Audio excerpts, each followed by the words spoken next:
Tu dis, je reste pour la sécurité, je reste pour mon salaire, je reste pour assurer l'avenir de la famille. Et c'est vrai, tu as besoin de ce travail.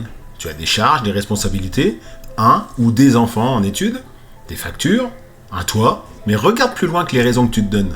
Parce que si tu restais par passion pour ton métier, tu te lèverais le matin avec le feu, même discret, même fatigué, mais il serait là. Or tu te lèves avec un poids, une lourdeur, une envie de tout lâcher. Alors non, ce n'est pas de la passion. Oui, c'est des fausses excuses. Je suis désolé de te le dire, mais si je le fais pas, qui va te le dire?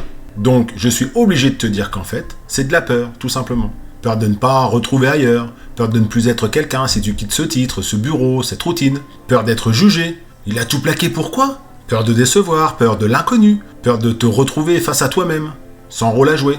Et tu justifies ça par une responsabilité. Tu dis, je suis réaliste, alors que tu sais qu'au fond tu restes parce que tu n'oses pas partir. Parce que partir, ça serait admettre que tu t'es trompé pendant des années sur ce métier, que tu as mal choisi ta carrière, que tu as souffert en silence pour rien. Et ça, c'est dur à porter. Alors tu restes, tu continues. Tu souris aux blagues débiles du chef que tu ne détestes pas vraiment, mais avec qui tu n'as aucun point commun, à part celui d'être son subalterne. Tu hoches la tête aux réunions qui n'en finissent pas, tu fais semblant d'être intéressé, parce que c'est plus facile que de dire « j'en peux plus, il faut que ça s'arrête ».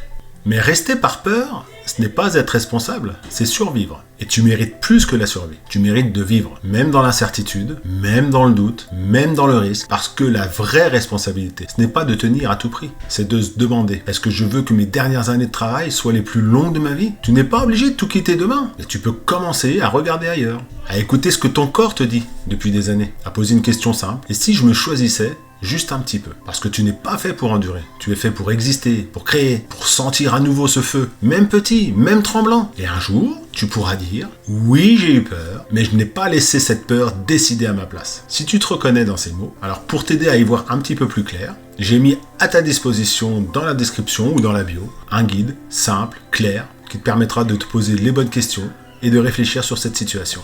Pour changer tout ça. Parce que tu crois être coincé, alors que non, mais tu ne le sais pas encore. Fais ce que tu veux avec ce guide, et si tu veux un peu de mon expérience pour te guider, eh bien je suis là.